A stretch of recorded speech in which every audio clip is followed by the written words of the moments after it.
Damas y caballeros, niños y niñas de todas las edades, amable feligresía, bienvenidos sean de nueva cuenta a una emisión más de su podcast favorito.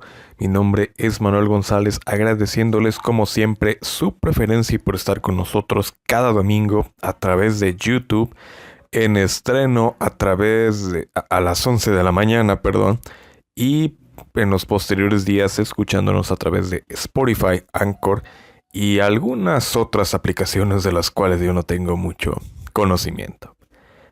Aprovechando el mes del terror, aprovechando el mes del miedo, aprovechando los últimos días del mes de octubre, que es cuando todas las brujas salen a hacer de las suyas, vamos a tocar en esta ocasión no un tema sobrenatural, pero sí una de las historias más fascinantes, al menos para mí, al menos para mi percepción, de asesinos seriales y de sectas y de crímenes más interesantes por lo turbio del asunto y cómo todo se fue dando, terminando incluso con todo un movimiento, con toda una época en menos de 48 horas. Porque sí, no le teman a los muertos, sino que temanle a los vivos. Los monstruos son reales, los monstruos son reales y viven allá afuera. Y en esta ocasión, sin nada más que decir, vamos a tocar de manera muy general, haciéndoles la invitación de que si quieren conocer un poquito más, lean acerca de la historia de nuestro personaje y más aún acerca de su familia o de su secta. Así es, gente, el día de hoy vamos a estar hablando acerca de Charles Manson, o como le dicen los compas, Charlie. Pero, ¿quién es Charles Manson? Charles Manson es un nombre que comúnmente está asociado a la muerte. Un nombre que cobró notoriedad en la historia a finales de los años 60, dado que fue el incitador de varios macabros crímenes, terminando en 48 horas con el fulgor del movimiento hippie o con el verano del amor, término con el cual también se le conoce a esta época. Convencidos de que aquel hombre era la reencarnación de Jesucristo, varios jóvenes formaron parte en 1969 de una serie de asesinatos tan brutalmente siniestros que hasta el día de hoy siguen generando fascinación entre propios y extraños. Crímenes con un solo objetivo: desatar una revolución racial. Manson nació un 12 de noviembre de 1934 en Cincinnati, Ohio, hijo de una adolescente que se prostituía y que no le prestó la mejor de las atenciones y que, en palabras del propio Manson, un día lo entregó a una camarera sin hijos a cambio de una jarra de cerveza, siendo su tío quien tuvo que recuperarlo unos días después. Tanto su madre como el hermano de Manson fueron condenados a 5 años de cárcel por robar una estación de servicio en Charleston, Virginia en 1939, lo que provocó que Manson acabase en una casa para niños sin hogar, intentando volver con su madre tiempo después, pero siendo rechazado por la misma. Habiendo tenido una infancia difícil marcada por el crimen y los robos, Manson comenzó su carrera delictiva desde muy joven y a los 13 años se produjo su primer arresto por atracar en una tienda de alimentos, pero él era un chico hábil y a los 4 días se terminó fugando de la correccional. Tras otra serie de detenciones y fugas por robar vehículos, en 1967 volvió a prisión por la falsificación de cheques y una vez en la cárcel, Manson comenzó a estudiar esoterismo y filosofía oriental. Una vez libre, Manson se encaminó a San Francisco, que vivía el apogeo del movimiento hippie, siendo allí donde Manson comenzaría la construcción del grupo conocido como La Familia, que acabaría teniendo en torno a 80 miembros o personas cercanas, Un cóctel de sexo grupal, sesiones de drogas, miedo, sensación de pertenencia y una doctrina era lo que Manson tenía por ofrecer para sus elegidos. Para ese entonces, Manson vivía prácticamente como un mendigo hasta que conoció a Mary Bronner, una chica de 23 años que trabajaba como asistente de la biblioteca de la Universidad de Berkeley. Su poder de seducción y manipulación eran tales que Mary, terminó por irse a vivir con él. La personalidad de Manson despertaba elogios entre sus futuros seguidores, que se referían a él como el mago, y en poco tiempo, tanto Bronner como Manson estaban compartiendo vivienda con otras 18 mujeres al menos.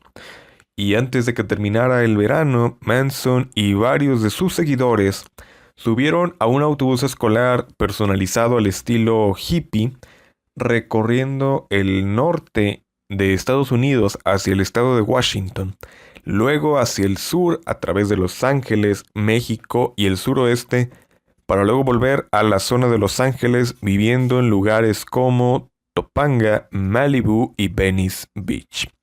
El actor Al Lewis, mejor conocido como el abuelo Munster en la telecomedia de los años 60, The Munsters, mencionó que Manson era un buen tipo cuando lo conocí, cuando en alguna ocasión dejó a sus hijos al cuidado de Charlie para que fuese niñera, ¿no? Algo malo, algo le has de haber visto para confiar en un tipo así. Pero bueno, supongo que en ese entonces nadie pudo prever todo lo que estaba por venir. El año siguiente, Manson instauró su guarida en el rancho Spawn, en el Valle de California, siendo la mayoría de sus seguidores del sexo femenino. La familia Manson no pagaba alquiler, porque ordenaba a sus seguidoras que tuvieran relaciones sexuales con el dueño del lugar, el cual era un hombre mayor de 80 años prácticamente ciego. Manson no solamente tenía una habilidad natural para no tenía solamente una habilidad para la manipulación y el control de la gente, ni un carisma tan energético, tan atrapante, sino que también Manson tenía afición por el arte, siendo la música la disciplina predilecta de nuestro querido Charlie. Y esto se potenció cuando Manson, a mediados del 68, conoció a Dennis Wilson, nada más y nada menos que baterista de los Beach Boys. Y de acuerdo al amigo y luego letrista de la banda Stanley Shapiro, un día mientras Dennis conducía por la carretera subió a dos chicas que hacían autostop, que resultaron ser miembros del clan de Manson y que no dejaban de nombrar a Charlie como el mago.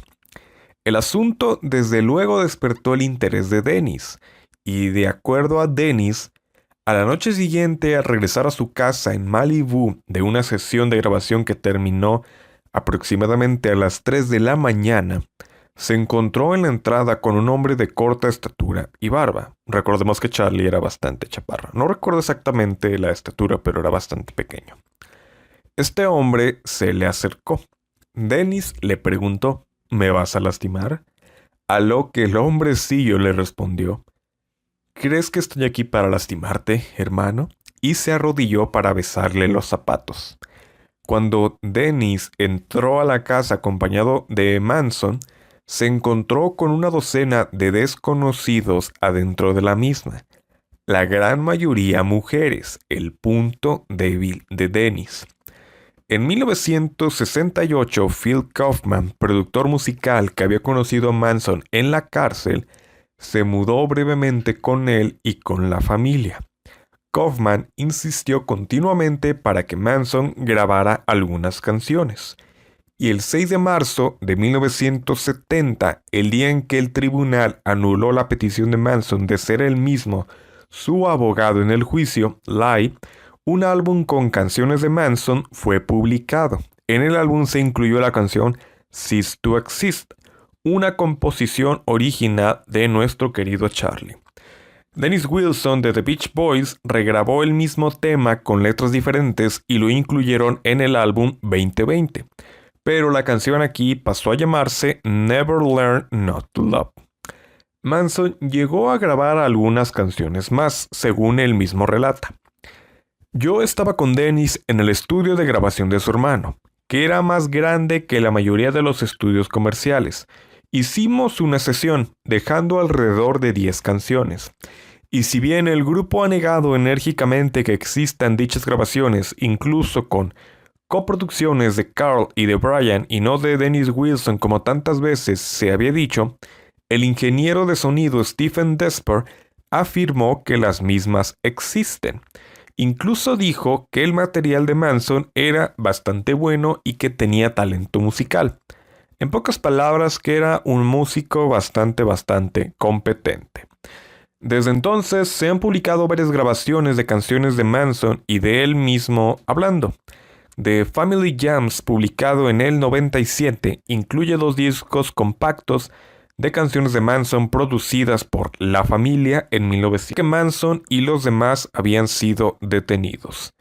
La casa de Leno y Rosemary La Bianca estaba al lado de un hogar que había alquilado un amigo de Kaufman.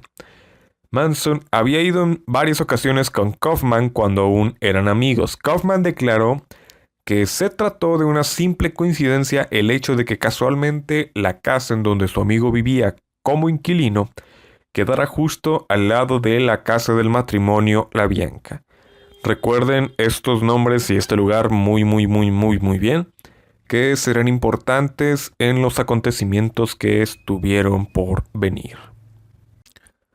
En agosto de 1968, Manson estableció una guarida para el grupo en el rancho Spahn, un rancho donde a menudo se solían filmar películas de vaqueros o del género western, después de que el manager de Wilson le dijo a la familia Manson que debían de salir de la casa de Wilson. Los miembros de la familia hicieron diferentes trabajos en el rancho. Además, Manson ordenó a las mujeres, incluyendo a Lynette Fromme, que de vez en cuando tuvieran relaciones con el octogenario y ya prácticamente ciego dueño del lugar. Prácticamente todas las mujeres terminaron actuando como objetos sexuales para el dueño a cambio de no pagar la renta. Charles Denton Watson, mejor conocido como Tex, pronto se unió al grupo en el rancho Spahn. Watson, un tejano de pueblo que había dejado la universidad y se había trasladado a California. En los primeros días de noviembre de 1968, la familia Manson se estableció en los alrededores del Valle de la Muerte, en California, donde ocuparon 2 ranchos abandonados llamados Myers y Barker. El rancho Myers, donde el grupo se había dirigido en un principio, era propiedad de la abuela de una de las nuevas mujeres de Manson, y el rancho Barker era propiedad de una anciana. Un lugar donde Manson se presentó con otro miembro de la familia que era músico y necesitaban un lugar tranquilo para poder componer. Cuando la mujer accedió que se quedaran allí, Manson le obsequió uno de los discos de oro de los Beach Boys, obviamente robado de sus anteriores encuentros con la banda. Una vez que volvieron al rancho Spahn, Manson y Tex visitaron a un conocido en Topanga, quien les tocó canciones de The Beatles del álbum The White Album, que recién en ese entonces había sido lanzado al mercado. Manson casi de manera inmediata se obsesionó con el grupo. Y quién no, al final de cuentas por algo son la mejor banda de la historia. O quizás no, eso es tema de debate, pero eso es tema para otro podcast también.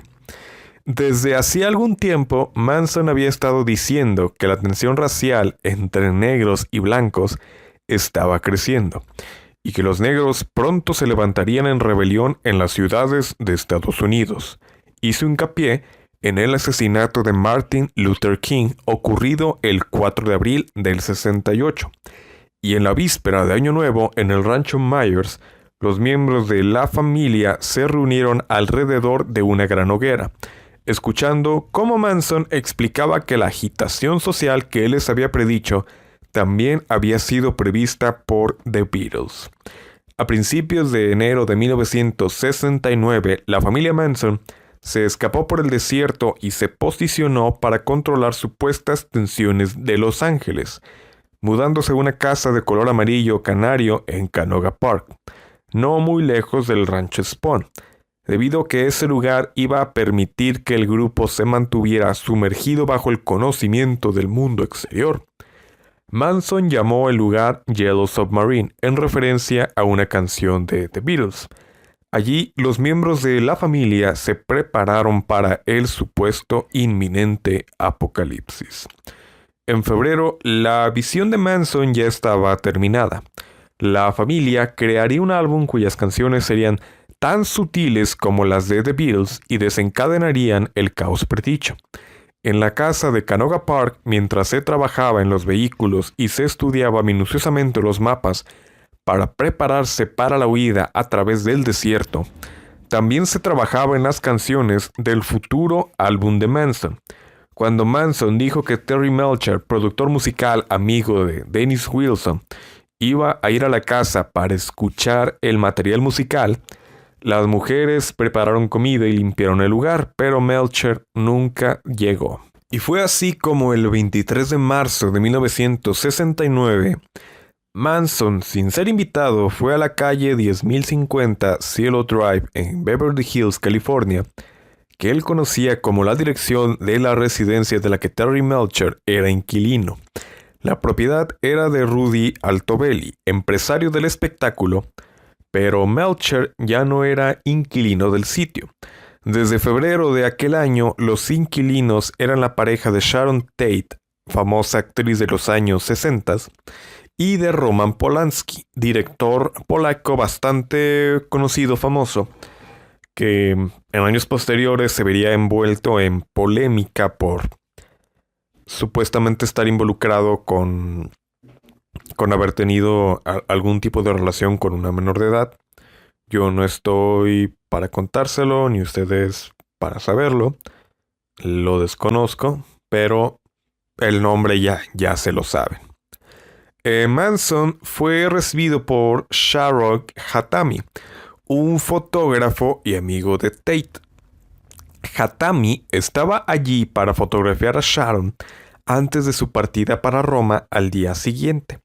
Después de haber visto a Manson a través de una ventana y cómo se acercó a la casa principal, Hatami había salido al porche para preguntarle qué era lo que quería. Cuando Manson le dijo a Hatami que estaba buscando a Terry Melcher, Hatami le informó que no lo conocía y que el lugar era la residencia de Roman Polanski. Manson finalmente se fue. Preocupado por el desconocido en la propiedad, Hatami bajó a la acera para hacer frente a Manson. Apareciendo detrás de Hatami en la puerta principal de la casa, Sharon Tate le preguntó a Hatami que quién llamaba. Hatami dijo que un hombre estaba buscando a alguien. Hatami y Tate mantuvieron sus posiciones mientras Manson, sin decir una sola palabra, se iba. Rudy Altobelli vio a Manson desde la casa de huéspedes cercana y preguntó a Manson a través de la puerta qué era lo que quería. Manson le respondió que estaba buscando a Melcher. Altobelli le dijo a Manson que Melcher se había mudado a Malibú, mintiéndole ya que Altobelli no sabía la nueva dirección de Melcher. Manson le hizo un par de preguntas más a Altobelli y este le dijo a Manson que se fuera y que ya no molestara más a sus inquilinos. Manson se fue y Altobelli y Tate viajaron al día siguiente a Roma, donde la actriz tenía previsto comenzar a grabar el rodaje de lo que sería su última película, The 13 Chairs. Este aparentemente inofensivo grupo de individuos, liderados bajo las órdenes de Charles Manson, pasarían a la historia por el asesinato de varias personas. Y a pesar de que Manson no se manchó las manos de sangre, sus ideas fueron el motivo por el que la familia decidió quitarle la vida a sus víctimas. Manson creía que se acercaba una guerra racial. tal y como interpretaba en una canción de los Beatles, Helter Skelter.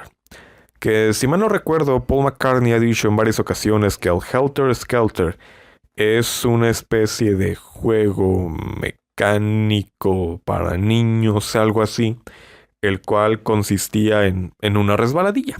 Así, tal cual, una resbaladilla.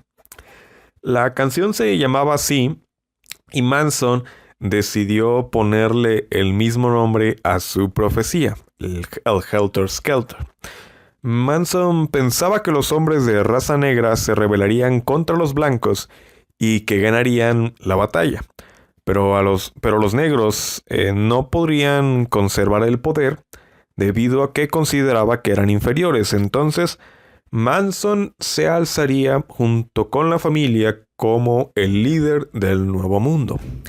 Con el tiempo, Charles Manson se impacientó y como veía que los individuos de raza negra no movían sus fichas, decidió adelantar la guerra racial, cometiendo una serie de asesinatos en los que dejarían pruebas en la escena del crimen para inculpar al grupo de los Black Panthers. Para junio del 69, Manson le dijo a la familia que tenían que mostrar a los negros cómo iban a empezar el Helter Skelter. Manson encargó a Tex la obtención de dinero supuestamente destinado a ayudar a la familia, el cual consiguió estafando a un traficante de drogas negro llamado Bernard Crow, conocido como Lotsapopa. Este último respondió con la amenaza de acabar con todo mundo en el rancho Spawn. Y para el 1 de julio del 69, Manson le disparó a Lotsapopa en su apartamento en Hollywood. Pero Lotsapopa sobrevivió. Manson creyó que había matado a Crow, lo cual confirmó con un informe de las noticias televisadas que anunció el descubrimiento del cuerpo de uno de los integrantes del Partido de las Panteras Negras tirado en Los Ángeles. Aunque Lotsapopa no era miembro de los Panteras Negras, Manson llegó a la conclusión de que habían asesinado a uno de ellos y que habría represalias en su contra por parte de este grupo. Manson volvió al rancho Spawn desplegando tácticas defensivas, con patrullas nocturnas y guardias armados cuidando el rancho. El 25 de julio del 69, Manson envió a algunos miembros de la familia a la casa del músico Gary Hinman para persuadirlos de entregarles un dinero que Manson pensó que Hinman había heredado. Según Beausoleil, no estoy seguro de que la pronunciación sea así, y discúlpenme, este miembro de la familia dice que habían realizado la visita porque Hinman les había vendido droga de baja calidad y que querían recuperar su dinero. Los tres tuvieron a Hinman como rehén durante un par de días, durante los cuales Manson se apareció con un cuchillo. No lo mató, pero sí terminó cortando la oreja de Hinman. Beausoleil apuñaló a Hinman hasta asesinarlo, aparentemente bajo las instrucciones de Charlie. Y antes de abandonar la escena del crimen, Beausoleil o una de las mujeres de Manson utilizaron la sangre de Hinman para escribir en la pared Political Piggy, en español cerdito político, y dibujar una pata de pantera, símbolo del partido de las Panteras Negras, todo para poder implicarlos y que el Helter Skelter comenzara. Beausoleil fue detenido el 6 de agosto del 69 después de haber sido sorprendido conduciendo el coche de Hinman. La policía encontró el arma con el cual había asesinado a Hinman dentro de su vehículo. Y 2 días después de este acontecimiento, Manson le dijo a los miembros de la familia en el rancho Spawn: ha llegado el momento del Helter Skelter.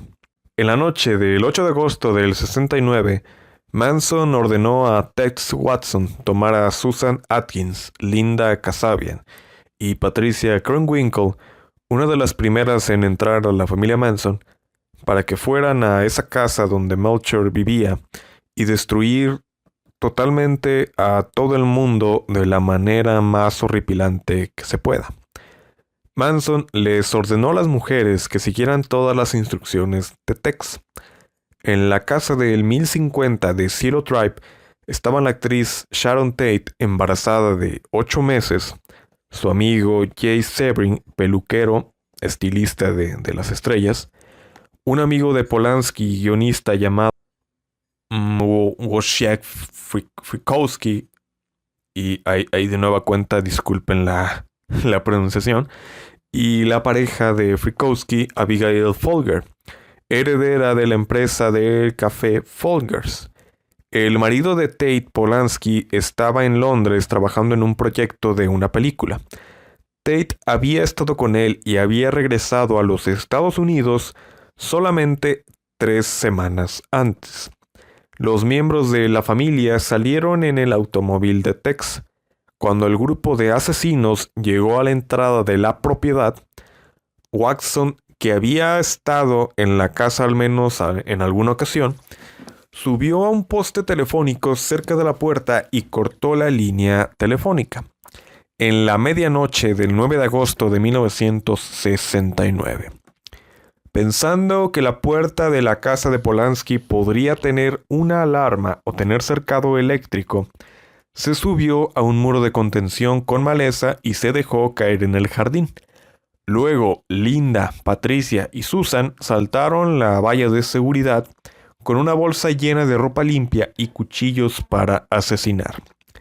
Tex llevaba un revólver y 13 metros de cuerda de nylon en 3 trenzas enrollado en su hombro. Un automóvil blanco salía de la zona de la casa de huéspedes en ese preciso momento. En el automóvil lo conocía Steven Parent, de tan solo 18 años de edad, amigo del guardés de la finca. Tex se acercó a él y saltó sobre el auto, mientras que Parent, asustado, bajó la ventanilla del mismo. Tex le cortó la palma de la mano izquierda, dejándole una grave herida. Cuando Parent intentó huir, Tex metió el revólver por la ventana del auto y le disparó 4 veces en el pecho. Parent murió inmediatamente en el acto. Y después, con la ayuda de las mujeres, empujaron el auto más arriba sobre el camino de la entrada.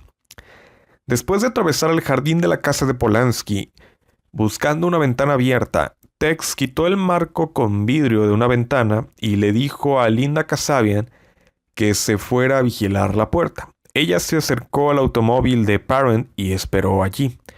Nunca llegó a pisar la casa.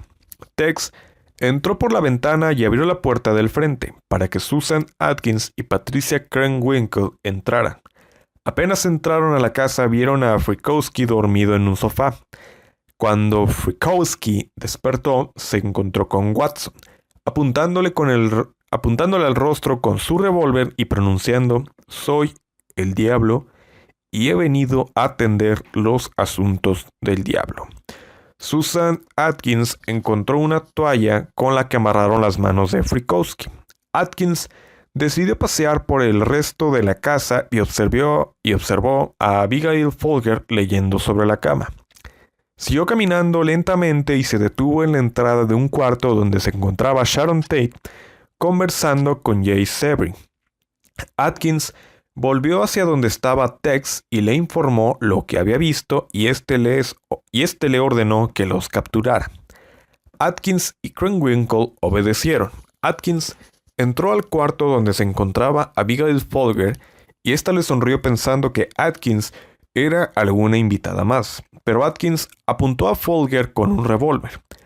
Luego fue al cuarto donde se encontraba Tate y le ordenó a Sharon y a Jay Sebring que se fueran a la sala. Allí, Tex les ordenó a los 4 acostarse boca abajo en el suelo. Sebring les dijo que consideraran el avanzado estado de embarazo de Sharon Tate, y estos le permitieron sentarse a la actriz. En un momento de descuido, Jay Sebring intentó quitarle el revólver a Tex, pero este le disparó en el torso. Sebring se desplomó en el suelo y Tex comenzó a patear su rostro, rompiéndole el tabique nasal y la cuenca de uno de los ojos. Tex les exigió que entregaran todo el dinero que tenían disponible y Abigail Folger le entregó la cantidad de $70. Mientras Frykowski seguía atado en el sillón, Tex ató a las mujeres y al inconsciente Jay Sebring y luego arrojó un extremo de la cuerda sobre la viga de madera que atravesaba el salón. Susan Atkins se colgó de la cuerda y Watson le ordenó que matara a Frykowski. Cuando Atkins estaba a punto de hacerlo, Frykowski logró zafarse y agarrándola por el cabello la golpeó en la cabeza. Durante la lucha, Atkins logró apuñalarlo unas 4 veces en la pierna y 2 en la espalda. Y de alguna forma el cuchillo cayó y se enterró en el brazo del sofá de la sala de estar en la casa. Watson le disparó a Frykowski, pero este seguía con vida. Tex golpeó a Frykowski unas veces más en la cabeza con la culata del revólver, llegándolo a ser tan fuerte que parte del mismo llegó a romperse. Abigail Folger, aún ilesa, logró zafarse y correr hasta la entrada de la casa y comenzó a gritar pidiendo ayuda. Patricia Krenwinkel le persiguió y Tex mientras apuñaló otras 4 veces más a Jay Sebring y luego corrió a buscar a Abigail Folger. Alcanzó primero a Abigail y brincó sobre ella. Entre Krenwinkel y Watson apuñalaron a Abigail Folger unas 28 veces en el jardín. Mientras Frykowski, agonizando, logró salir de la casa pidiendo ayuda, este logró salir hacia el exterior de la casa, cerca del lugar donde se encontraba Linda Kasabian. Frykowski se puso en pie y se recostó contra el poste de la luz. Linda y Frykowski se miraron fijamente durante varios segundos a los ojos hasta que Frykowski cayó al suelo. Watson o Tex corrió hasta Frykowski y le dio otras 51 puñaladas. Abigail Folger, aún con vida, logró ponerse en pie y caminar hasta el área de la piscina, pero luego caería muerta al suelo. Linda Kasabian, horrorizada con lo que habían hecho sus compañeros, corrió hasta el auto de Tex y pensó en huir, pero se arrepintió. Sharon Tate, ilesa, amarrada al cadáver de Jay Sebring, intentó huir, pero fue descubierta por Susan Atkins y entre Atkins y Krenwinkel la sujetaron mientras Tex Watson la apuñaló unas 16 veces. Recordemos que Sharon Tate tenía para ese entonces cerca de 8 meses de embarazo. Y antes de huir todos, Susan Atkins tomó una toalla y la empapó con la sangre de Sharon Tate, para luego escribir en la puerta de la entrada de la casa la palabra pig. El crimen fue calificado como un asesinato ritual. La noche posterior a los crímenes en la casa de Sharon Tate, 6 miembros de la familia Manson partieron con nuevas instrucciones. Los 4 protagonistas del evento anterior fueron acompañados por Leslie Van Houten y Steve Dennis Grogan. El propio Manson, disgustado por el modus operandi de sus adeptos en la noche anterior, el cual consideraba ruidoso y poco eficiente, acompañó esa noche a sus pupilos de manera personal a fin de mostrarles cómo se hacía. Tras varias horas pensando en dónde atentar, finalmente se encaminaron al 3301 de Waverly Drive en Los Ángeles, resultando esta ser la vivienda de Leno LaBianca, un ejecutivo de supermercados, y su esposa Rosemary, copropietaria de una tienda de ropa. La familia conocía bien la zona, pues habían estado en una fiesta en esa misma calle el año anterior. El mismo Manson asaltó la vivienda de los LaBianca y despertando a punta de pistola en el sofá donde se hallaba a Leno, que se había quedado dormido leyendo el periódico, y le trasladó al dormitorio junto con su esposa. Allí, Tex siguió instrucciones cubriendo las cabezas de la pareja con fundas de almohada y sujetó estas firmemente en su lugar usando cable telefónico. Tras presenciar esto con satisfacción, Manson abandonó la escena, no sin antes enviar al interior del domicilio a Krenwinkel y Van Houten con claras instrucciones de que el matrimonio debía ser asesinado. Tex se trasladó de nuevo, a Leno LaBianca a la sala de estar y allí empezó a apuñalarle con un cuchillo de caza. El agresor se detuvo al escuchar ruidos de forcejeo procedentes de la habitación y al dirigirse allí se encontró con Rosemary LaBianca intentando mantener a raya a Krenwinkel y Van Houten sirviéndose de la lámpara que llevaba atada al cuello. Tex sometió a la mujer propinándole varias puñaladas con el cuchillo y tras esto regresó a la sala de estar y volvió a atacar a Leno, causándole la muerte tras apuñalarle unas 12 veces. Cuando terminó, talló la palabra guerra, en el abdomen expuesto de la víctima, tras desabotonarle la ropa.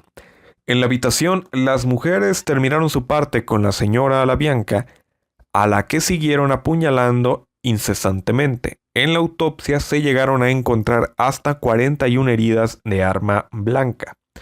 Tras los brutales asesinatos y mientras Tex Watson se duchaba en la misma vivienda, Krenwinkel escribió Rise, Álcense y Dead to the Pigs, en español Muerte a los cerdos, y en las paredes Helter Skelter. Para ello usó la sangre del señor LaBianca y después profinó al difunto Leno, otras 14 heridas punzantes con un tenedor de trinchar, el cual dejó finalmente hincado en su estómago, y luego dejó un cuchillo carnicero clavado en la garganta de la víctima. Los asesinos de los LaBianca regresaron al rancho Spon. Mientras tanto, Manson, acompañado por Susan Atkins y Linda Kasabian, tenían la intención de que la familia cometiera otro asesinato más, pero por alguna razón los planes no se concretaron y la idea se terminó desestimando. Cabe recalcar que el Helter Skelter nunca llegó a pasar, y poco a poco los miembros de la familia fueron siendo arrestados, detenidos y finalmente encarcelados. Los miembros de la familia habían sido ya responsables del asesinato de Gary Hinman y también se les creía culpables de muchos otros crímenes más. En calidad de sospechosa de ser cómplice de ese homicidio, resultó ser detenida Susan Atkins. Y esta seguidora terminó siendo fatal para Manson y su grupo, ya que conforme se le señaló acerca de este episodio, Atkins se jactó ante una compañera de su participación en los crímenes en las residencias de Sharon Tate y de los LaBianca. Aquella reclusa no la delató, aunque le contó la historia a otra presa, la cual sí se animó a formular la denuncia. A partir de aquel momento irían cayendo en manos de las autoridades poco a poco los integrantes de la familia. Atkins fue enjuiciada y condenada a cadena perpetua, y el 1 de diciembre la familia Manson fue rápidamente desestructurada. Sus miembros más importantes fueron rápidamente detenidos y sometidos a juicio. Elementos como Tex, Patricia Krenwinkel o Leslie Van Houten fueron condenados a sí mismo a cadena perpetua. La excepción la marcó Linda Kasabian. Esta, supuestamente horrorizada con el modus operandi de la familia, desde la noche del asesinato de Sharon Tate, escapó del rancho Spon, abandonando a su propia hija y dejándola en manos del grupo criminal. Cuando los integrantes principales del grupo fueron detenidos, se le ofreció inmunidad a cambio de que declarara en su contra. Tras esto, pudo recuperar a su hija y rehacer su vida. Manson no había estado presente en los asesinatos, pero debido a la sagacidad y elocuencia del fiscal de distrito, Vincent Bugliosi, o Bugliosi, ahí les repito la pronunciación full a tope, en bilingüe, ¿no? Gracias a la sagacidad y elocuencia de este fiscal, Manson fue detenido por conspiración y autor intelectual de estos crímenes el 25 de enero de 1971 y el 29 de marzo del mismo año a la pena de muerte. Esta sentencia fue más tarde conmutada por cadena perpetua después de que la Corte Suprema del Estado de California aboliera la pena de muerte. Durante su proceso, el reo se defendió a sí mismo y convirtió las audiencias en actos circenses. Ya ven que Manson en diversas entrevistas tenía como esta manía, estos tics, no sé exactamente si tengo un nombre específico, pero era muy extravagante, usaba mucho su lenguaje corporal y la modulación de voz para poder intimidar, para poder persuadir, para poder controlar a las otras personas. Gracias al alto contenido mediático de la actuación del procesado, el fiscal de la causa, Vincent Bugliosi, dice: Manson sorprendió a todos diciendo que él también quería declarar. Estuvo hablando durante 1 hora. Empezó hablando tan bajo que los espectadores que llenaban la sala tenían que inclinarse hacia adelante para poder oírle. Pero después de pocos minutos la voz cambió. Se fue haciendo más fuerte, más animada. Y como ya había descubierto de mis conversaciones con él, cuando esto ocurría parecía que su rostro también cambiaba. Manson, el don nadie, Manson, el mártir, Manson, el maestro, Manson, el profeta, fue pasando por esta y muchas más personalidades. Algunas de las frases que pronunció durante el juicio se volvieron tristemente célebres y muestran el afán de sensacionalismo que lo embargaba.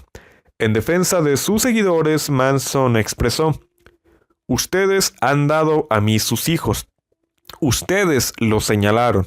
Yo solo he tratado de ayudarlos a levantarse. Todo lo que han hecho estas criaturas lo han hecho por amor a sus hermanos.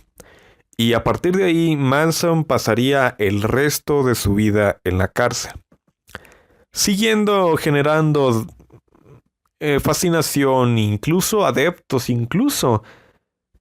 mal no recuerdo, por allá del 2015, 2000 y algo, Manson a sus 80 y pico de años llegó a casarse con una seguidora de unos 30 años aproximadamente. Finalmente, el 1 de enero del 2017, Manson fue llevado a un hospital de Bakersfield debido a un sangrado gastrointestinal. Una fuente le dijo a Los Angeles Times que Manson se encontraba en un estado grave. Y una semana después, Manson regresaría a prisión en el centro de California tras el problema médico. Finalmente, el 15 de noviembre de 2017, una fuente no autorizada para hablar en nombre del Departamento de Correcciones confirmó que Manson había ingresado en un hospital de Bakersfield. Aunque el Departamento de Corrección y Rehabilitación de California jamás lo confirmó, Manson fallece en el hospital 4 días más tarde, el 19 de noviembre, una semana después de cumplir los 83 años. Las causas subyacentes de la muerte fueron un paro cardiorrespiratorio y complicaciones por cáncer de colon. Después de una dura batalla legal por la propiedad de su cuerpo, Charles Manson sería incinerado 4 meses después de su muerte en la localidad californiana de Portville. Charles Manson es sin duda uno de los asesinos seriales más notorios. A pesar de ya llevar un par de años muerto, Manson sigue generando todavía un gran número de seguidores. Además, Manson ha inspirado distintas series o películas a causa de su historia y personalidad. Son pocas las personas en el mundo que son capaces de adoctrinar a individuos normales y convertirlos en asesinos. Su carisma y habilidades de manipulación y persuasión son una realidad. Y su popularidad ha sido tal que incluso han salido a la venta distintos álbumes con canciones suyas estando él en la cárcel.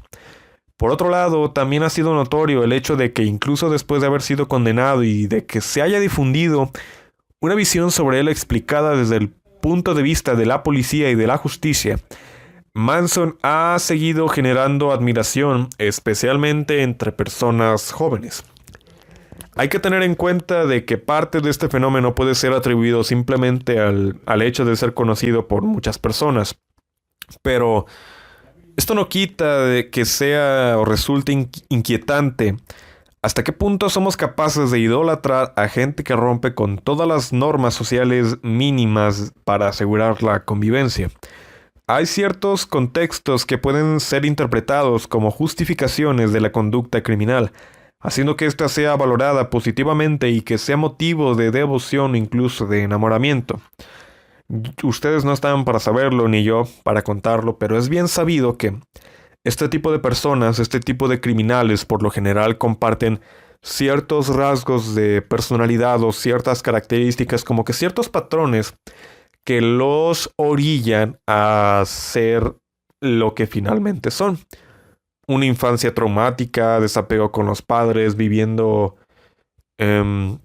o presenciando actos de violencia desde muy chicos. Estas personas son sumamente inteligentes, son sumamente carismáticas, no tienen un sentido de la moral, ellos viven completamente en una burbuja aparte. Lo que para nosotros es bueno o malo, para ellos puede llegar a ser indiferente o incluso irrelevante. No le puedes venir a decir a alguien así algo que esté bien o algo que esté mal, simplemente no lo va a entender. Así como nosotros quizás no terminemos de entender del todo el por qué este tipo de cosas pasan y cómo pueden detectarse, ¿no? Cómo pueden prevenirse. Y hablando de eso, aprovecho ya las conclusiones, los últimos minutos de este podcast para recomendarles encarecidamente la serie de Netflix Mindhunter, que precisamente trata de ello. Dos agentes de las fuerzas especiales del FBI entrevistan a una serie de asesinos seriales con el fin de elaborar perfiles psicológicos que permitan la detección de criminales en potencia. Así básicamente. No les quiero contar más. Yo tampoco he terminado de ver la serie, así que no les puedo contar más, aunque quisiera. Y precisamente en la segunda temporada, que se acaba de estrenar hace un año, 1 o 2 años, sale nuestro queridísimo Charlie, para que vayan a darle una vista.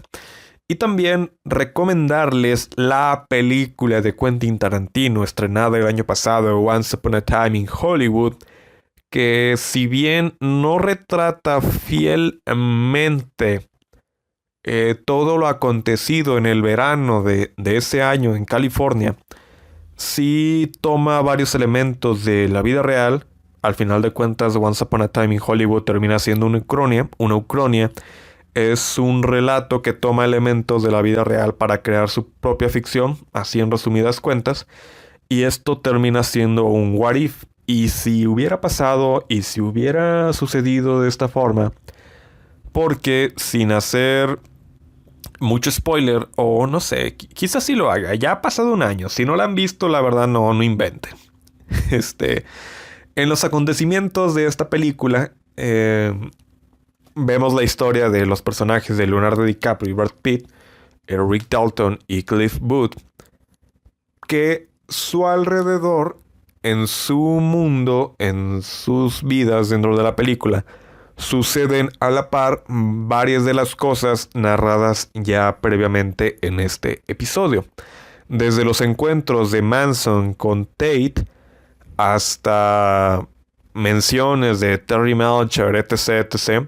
Y finalmente lo que hace Tarantino es de que en lugar de retratar a su estilo los asesinatos de la actriz y de sus amigos esa noche, lo que hace es agregar a la ecuación a estos personajes de Rick y de Cliff, en donde finalmente detienen a la familia Manson en una secuencia sumamente tensa, emocionante, que sube de 0 a Tarantino así.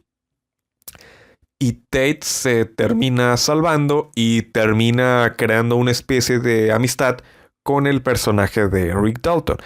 Una escena que si la ves ahora bajo este contexto, con todo lo que acabo de explicar ahora mismo, te da...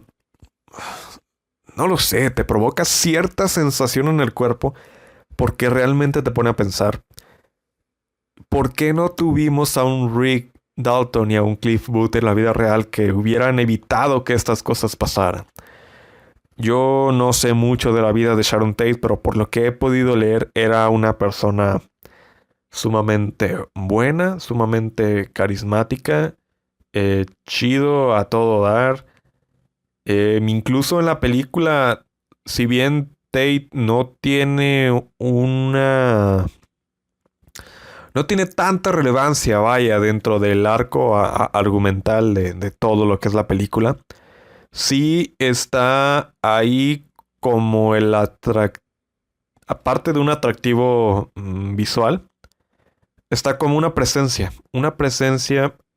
angelical, calmada, que representa todo lo contrario a lo que está pasando el personaje de Rick, Leonardo DiCaprio, que es nuestro protagonista, y también como un recordatorio de todo lo que pasó en la vida real de, hey, Tate está ahí. Ya sabemos que Charles Manson está ahí. Sabemos que la familia Manson está en el rancho Spawn y en cualquier momento pueden atacar, en cualquier momento pueden ocurrir estos asesinatos, tal y como pasó en la vida real, pero, pues repito, Tarantino decide darle el giro de tuerca a esto y hacerle justicia, se podría decir, a la vida de Sharon Tate. Sí, algo pues sumamente lamentable, gente, pero estas cosas no fueron ni la primera ni la segunda y lamentablemente no han sido la última vez que algo así haya pasado. Como yo ya lo mencionaba al inicio del podcast, los monstruos son reales, los monstruos existen y lamentablemente se visten con caras de buenas personas. Así que muchísimo cuidado con los líderes. Tengan mucho cuidado a quienes decidan seguir. Tengan mucho cuidado y abran bien los ojos. Témanle más a los vivos que a los muertos. Y siempre cuestionen, ¿no? Siempre es bueno que se terminen cuestionando absolutamente todo para no perder su individualidad de persona y terminen convirtiéndose en una masa. Pero bueno, gente, raza, amigos, amigas, niños y niñas, damas y caballeros, espero hayan disfrutado este episodio, espero les haya gustado, espero se les haya hecho interesante y les recuerdo, si quieren saber más acerca un poquito de este tema, lean, investiguen, vean películas, todo. La historia de Charles Manson es muy interesante. Y también pues recomendarles el podcast de Leyendas Legendarias, que tienen un doble episodio dedicado de manera muchísimo más extensa a la historia de Charles Manson, añadiendo un poco más de su vida personal y a la familia Manson también. Mi nombre es Manuel González y yo me despido esperando verlos un nuevo domingo. Ya se lo saben, a las 11 de la mañana a través de YouTube en estreno. Y nos estaremos escuchando en Spotify, Anchor y no sé en qué más lados en los próximos días. Muchísimas gracias por estar con nosotros. Nos estaremos viendo en una nueva oportunidad. Bye.